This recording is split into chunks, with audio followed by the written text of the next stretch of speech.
Hello, Vibers.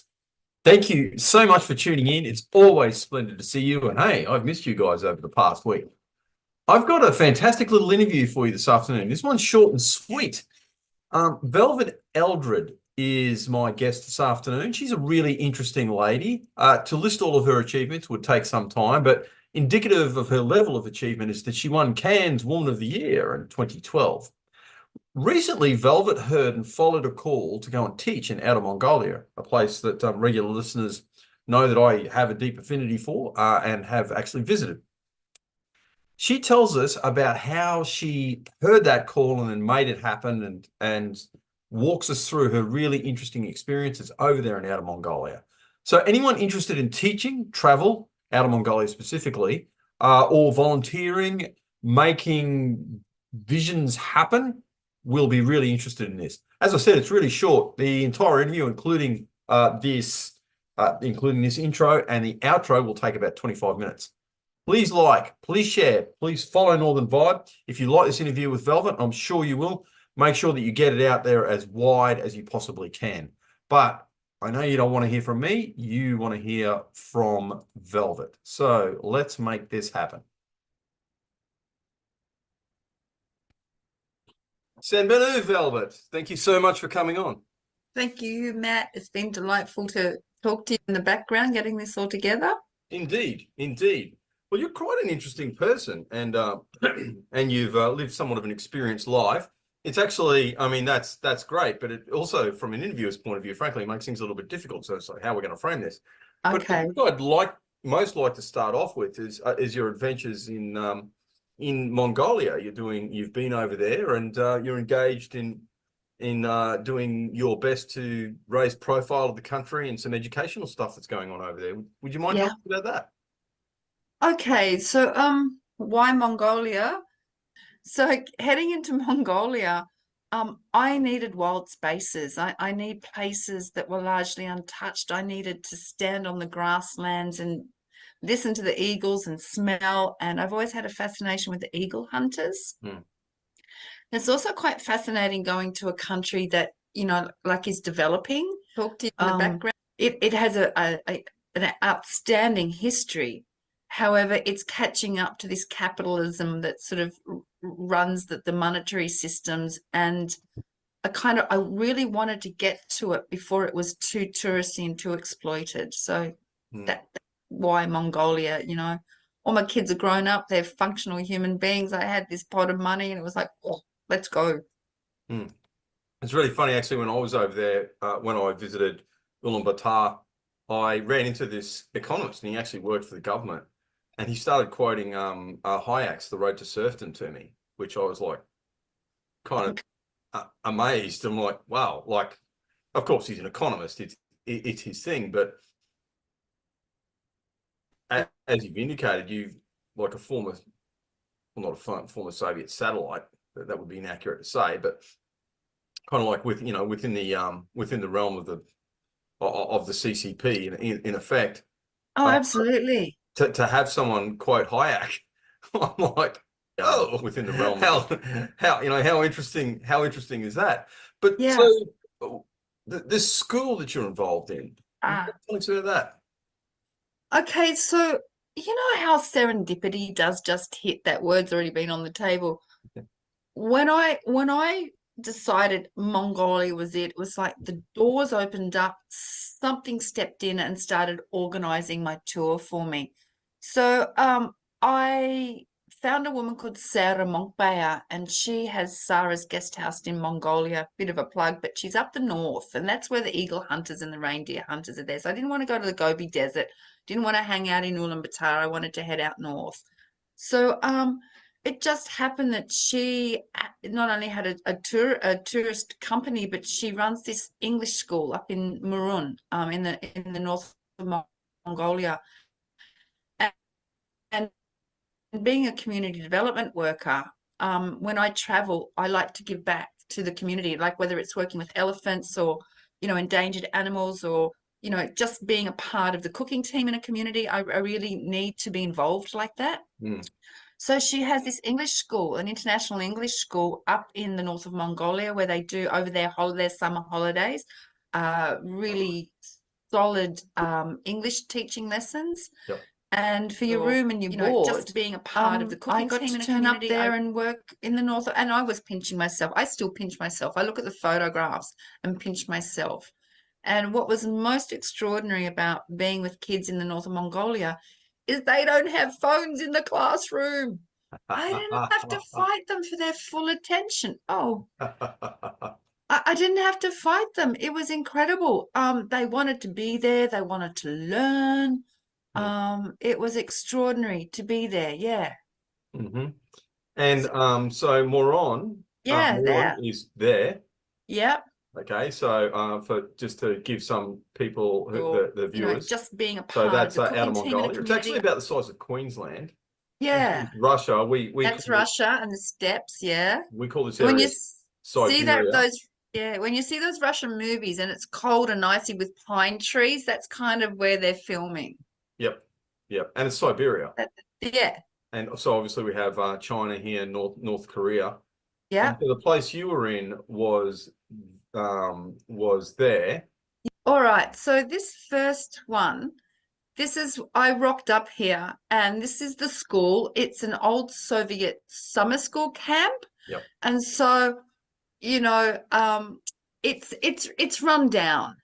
Sarah and her team put an incredible amount of energy into this place before we got there for the kids. Mm-hmm.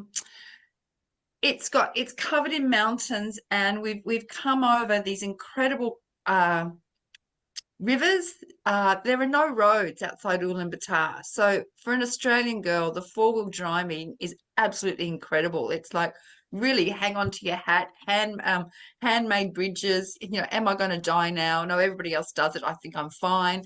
But this is the school. These are the kids' buildings. I wonder how else I can do it. These little A-frame buildings, they're the accommodation for you as a person. 2 little beds. It was really cold, but as a far north girl, it was when I was there around 15 to 20 degrees. That's all right. This was my little hut. You can see it's fairly run down. The electricity, I didn't have electricity, but you just roll with it. I think one of the lovely things about being an Australian and having done lots of camping, you kind of shrug your shoulders and go, it's temporary. I'm just going to roll with it. This is the way it is. So these beautiful little A-frame buildings. This is totally snowed in winter, and we're talking about -40. Yeah. So I'm just not brave enough to do that yet. These little cuties. So I've walked in. This is the mess hall. I've walked in. Here are these 2 little kids. I sit down. That's my glasses case. And the next thing I know, I'm in a full-on conversation with these little kids, and we're putting together that puzzle. I can't speak Mongolian. They can't speak English, and we're a ray. That was it. Those kids were my introduction, and oh my God, I just love working with little kids. They're beautiful. Yeah. So that was them. And then I really loved this because I'm a theatre worker, an arts worker by trade with all these other skills. So you can really see the Soviet style hall. So we were in this hall with a really old theatre. The curtain was all raggy and taggy.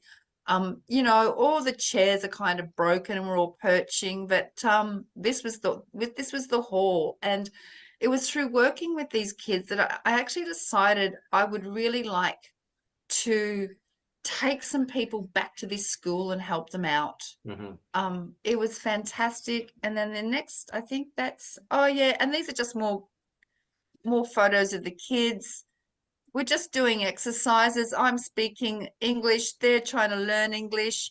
We're all fumbling around together. Someone says, don't understand. Some other kid picks it up. Some of them are very advanced with their English speaking. And so we're doing a lot of drama exercises like walk forward, walk backwards, walk sideways, stop. Find a friend, stop. So just really simple instructional things. Yeah, but this is the road in. That was it. We're driving in, and it's glorious. One of the most amazing things, Matt, was the quality of quiet there. Yeah.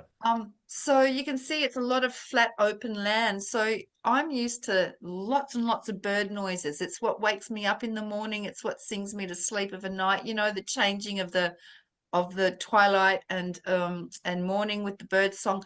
Silence. You hear the wind in the grass, maybe an eagle, maybe, yaks or sheep, but that's it. The quality of silence is outstanding. And my nervous system just kind of like really settled. It was yeah, I could rave on forever about the quality of silence. Just close my eyes now and just experience how chilled it is to be in absolute quiet, but for the bush. Mm. Yeah, yeah. So I got to ask, how much egg did you drink over there? How much what? Egg, the fermented mare's milk. Oh, oh, oh, it's horrible. Oh, no, it's not. It's great. How dare you? Okay, that's it. This interview's over. No, man, I know. you I, take that back. I know. Oh no. I didn't get along with fermented mare's milk at all. Oh God, I love it. Reindeer milk? Absolutely. But that's really funny because took fumbling along and just being funny and well-mannered and totally stuffing up. Yeah, I didn't realize that when you came into a ger or a yurt or someone's home, they'll offer you sweets or lollies and you have to take it. yeah, Where, yeah. well, I'm being polite, going, oh, no, no, don't worry about me. And I'm watching it. I went, okay, I've just stuffed up. Yeah, Let's have a candy. And then popping it in my mouth. And it was that fermented mare's milk and just really pulling on everything in my body not to. yeah. Did you have you got more photographs, or do you want to Yeah. take this? So no, Do you that want was, to walk through them, or yeah. So just okay? more of this is a yurt. And they're incredible because Yeah, there's an open fireplace in the middle, and I fell in love. I could live in that. You pack down 20 minutes, 30 minutes, and the setup was beautiful. This is just me with some of the young. I had some tour guides that actually came with me because they wanted to learn English.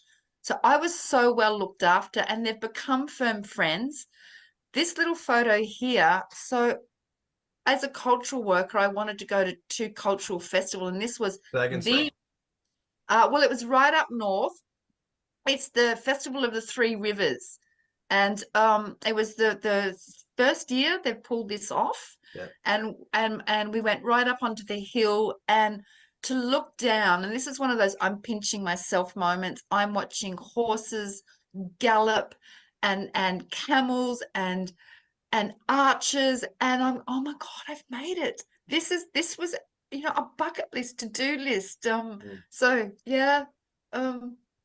And then this color, this blue. No, I call this Daintree blue, but it's my favorite color in the world. It's the Ulysses butterfly. I'm surrounded by these people in this incredible blue costume.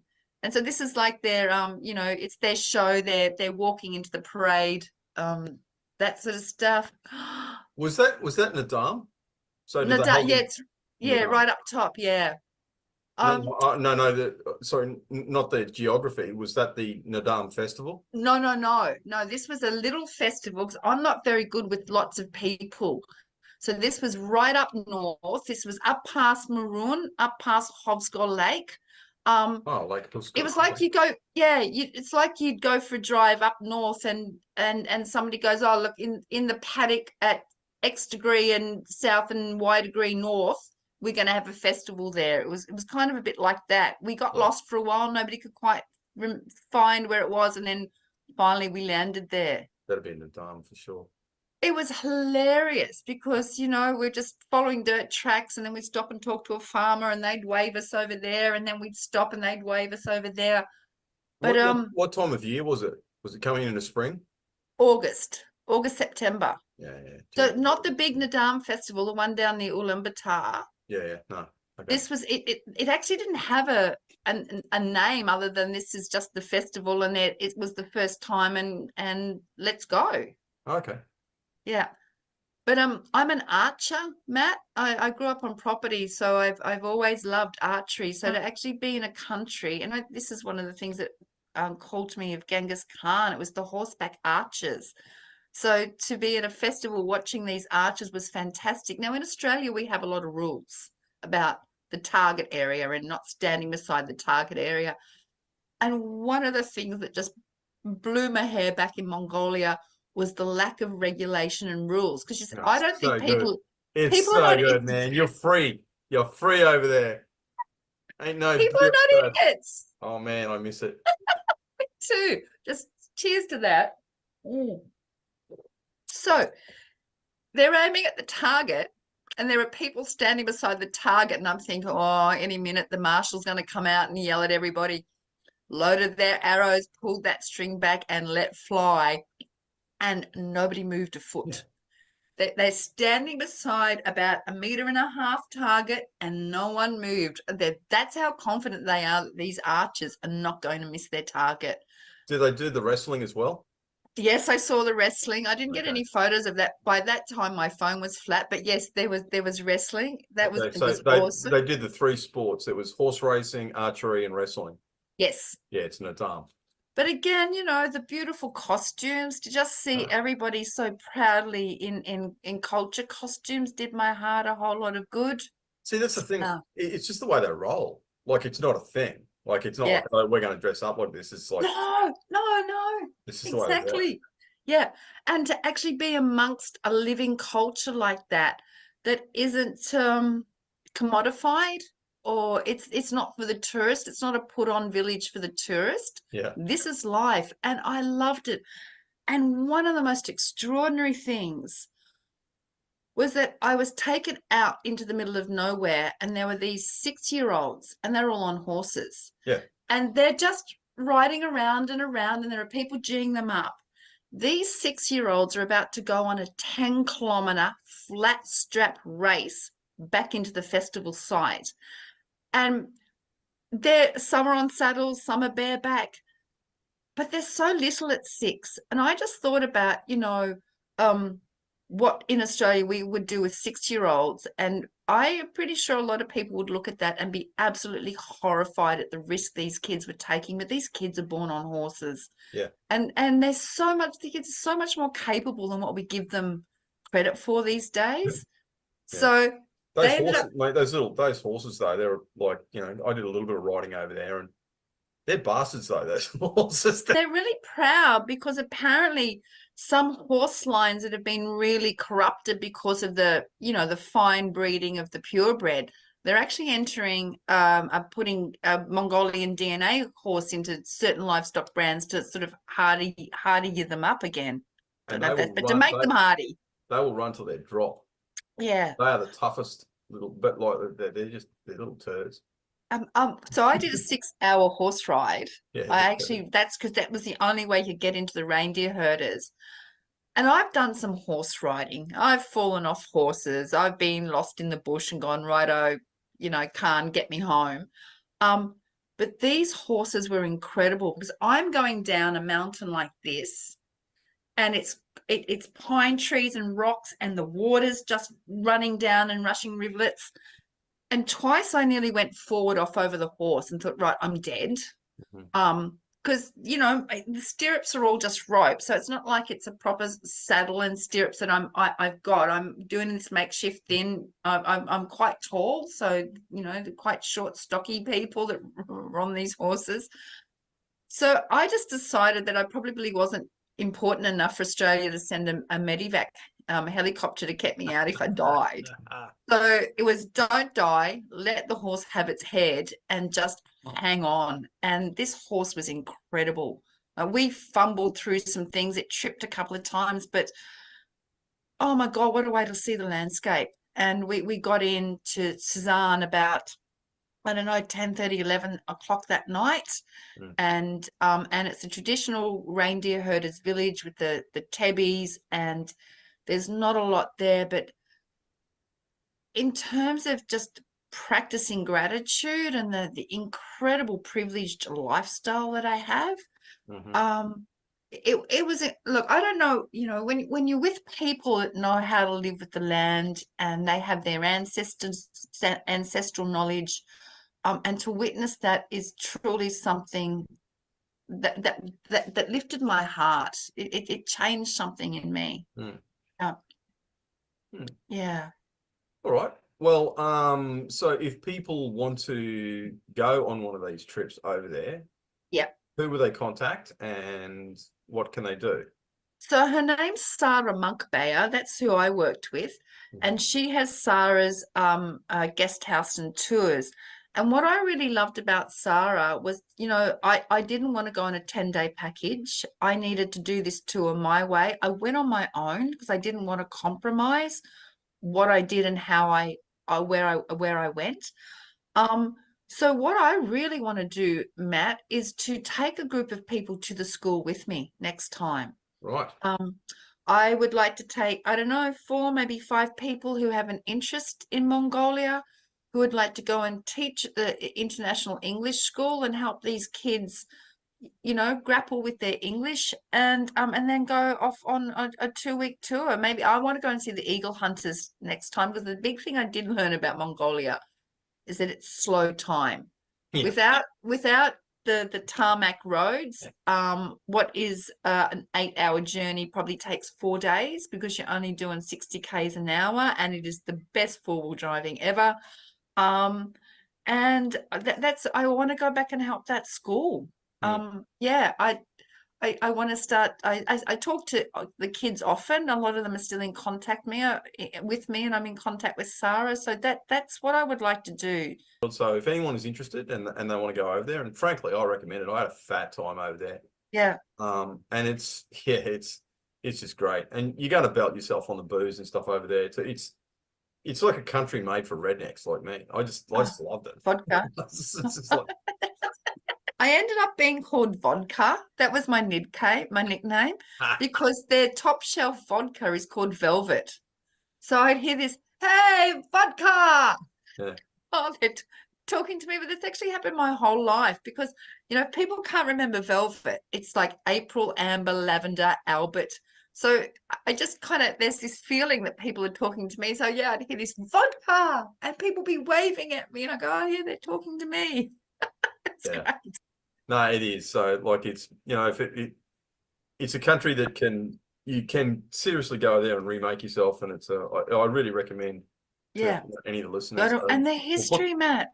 Yeah. The Genghis Khan Museum, what those that time on the planet was actually, the history there is extraordinary. I mean, he made all his way all the way down to the Danube, and ran into the Roman Empire and just went, "Oh yeah, that's enough." But the DNA is everywhere.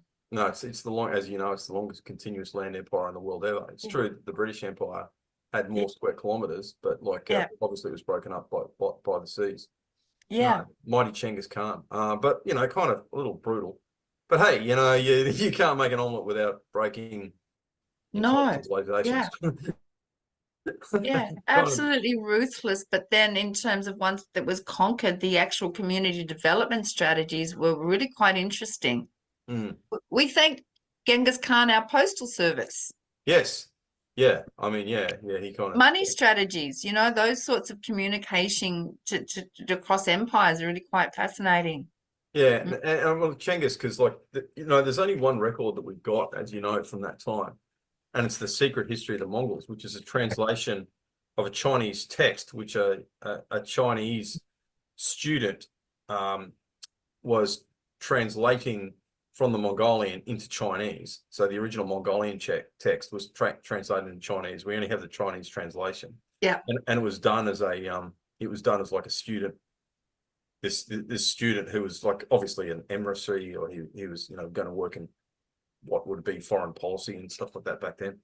But it's one of the few things that has some of the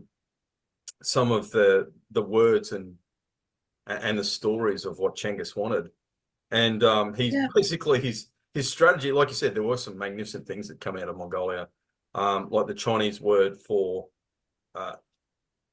bus or train station is Jan, which is a Mongolian word, which means it's the same word that the Mongols have for the stop on the what was the Pony Express. bus. Yeah. So there has been an influence, but basically he wanted to turn the entire world into. He was like, I really don't see the point to these city things. Like, you know what? There needs to be pasture. Let's create Raise something. it to the ground. Raise everything. Create some pasture. Look at that place. That needs horses.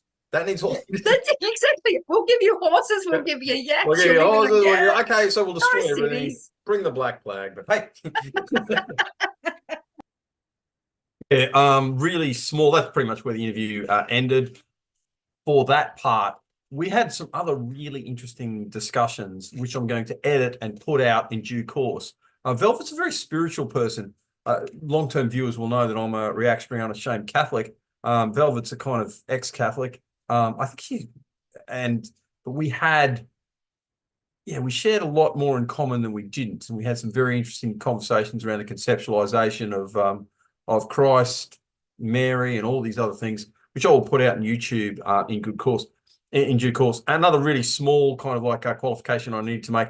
Obviously, the secret history of the Mongols is the only Mongolian source we have. There are plenty of other sources from the people who the Mongols towed up, who obviously don't show the Mongolians in a kind of like in the same light that they saw themselves. But a small but I suppose important qualification. Look, thank you so much. I hope you've enjoyed this conversation. If you do share, make sure you get this interview out. Tell other people about Velvet's really interesting chat.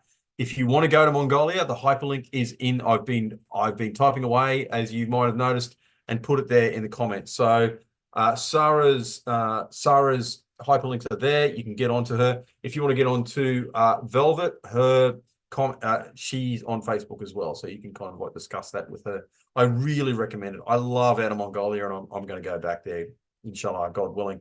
But if you want to come on Northern Vibe, if you know anyone that should come on Northern Vibe, because Velvet was kind of like, hey, Matt, you should really talk to this lady. She's phenomenally interesting. She is a referral. Please tell me. And Jabberoo, White Dove, just saying, I really want to get you on. I'm throwing it out there. Just throwing it out there. All right. Thank you so much. See you all next week.